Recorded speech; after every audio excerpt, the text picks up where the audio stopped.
حج کا رکن اعظم وقوف عرفہ آج ادا ہوگا۔ دنیا بھر سے لاکھوں فرزندان توحید میدان عرفات پہنچ گئے۔ عصر اور مغرب کے درمیان وقوف عرفہ ہوگا، جس میں حاجی اللہ رب العزت کے حضور گڑ گڑا کر دعائیں کریں گے۔ سورج غروب ہونے کے ساتھ ہی گولا چلے گا اور نماز مغرب ادا کیے بغیر حاجی مزدلفہ روانہ ہوں گے، جہاں پر وہ مغرب اور عشاء کی نمازیں ایک ساتھ ادا کریں گے۔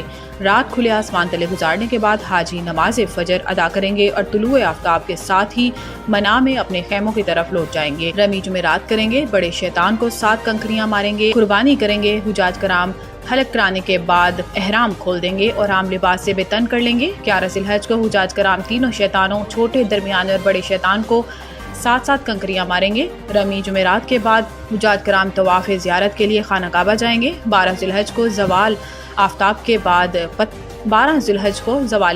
بعد پھر تینوں شیطانوں کو کنکریاں ماری جائیں گی۔ حجاج کرام رمی جمعرات کے بعد منا سے اپنی رہائش گاہ روانہ ہو جائیں گے۔ اگر کوئی حاجی منا میں ایک اور دن رکنا چاہے تو وہ 13 ذی الحج کو تینوں شیطانوں کو کنکریاں مار کر مکہ اپنی قیام گاہ پہنچ جائیں گے۔ حج کا فریضہ مکمل ہو گیا۔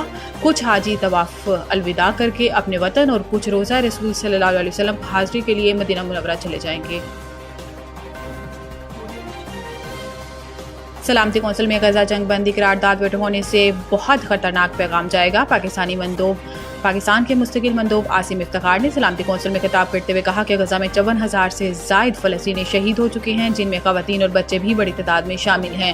انہوں نے کہا کہ غزہ میں اس وقت سنگین صورتحال ہے اور قرارداد کے ویٹو ہونے سے بہت خطرناک پیغام جائے گا۔ پاکستان کے مستقل مندوب نے کہا ہے کہ غزہ میں جنگ بندی کے لیے اور کتنا وقت چاہیے؟ زمین پر غزہ کا حال جہنم سے زیادہ برا ہے۔ عاصم افتخار نے کہا کہ 24 گھنٹے میں 100 سے زائد فلسطینیوں کو شہید کیا جا چکا ہے۔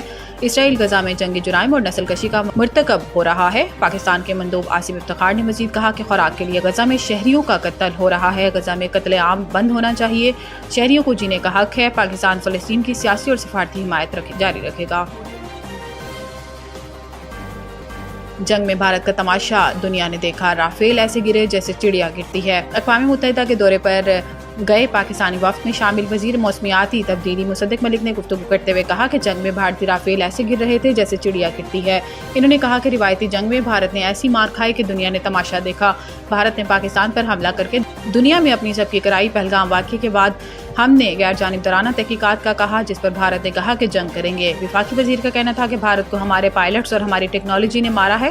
بھارت نے ڈھونگ رچا رکھا تھا کہ روایتی جنگ میں ہمارا کوئی ثانی نہیں۔ بھارت ہم سے 7 گنا زیادہ اسلحہ دنیا سے خریدتا ہے۔ انہوں نے مزید کہا کہ جب سے جنگ بند ہوئی ہے، امریکی صدر 9 بار کشمیر کا ذکر کر چکے ہیں۔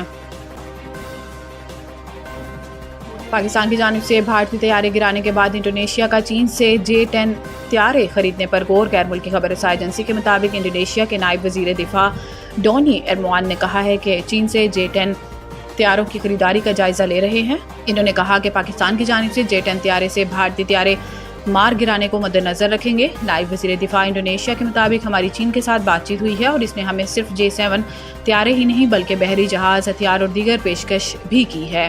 نائب وزیر دفاع انڈونیشیا کا مزید کہنا تھا کہ امریکی ساختہ F-15 اور فرانسیسی رافیل طیاروں کی خریداری پر بھی غور کر رہے ہیں۔ انڈونیشیا نے حالیہ برسوں میں اپنی پرانی فوجی ساز و سامان کو جدید بنانے کی کوششیں شروع کی ہیں اور 2022 میں اس نے $8.1 ارب مالیت کے 42 فرانسیسی رافیل لڑاکا طیارے خریدے ہیں، جن میں سے 6 طیارے اگلے سال فراہم کیے جائیں گے۔ واضح ہے کہ حالیہ پاک بھارت کشیدگی میں چینی ساختہ لڑاکا طیارے J-10C نے اپنا لوہا منوایا۔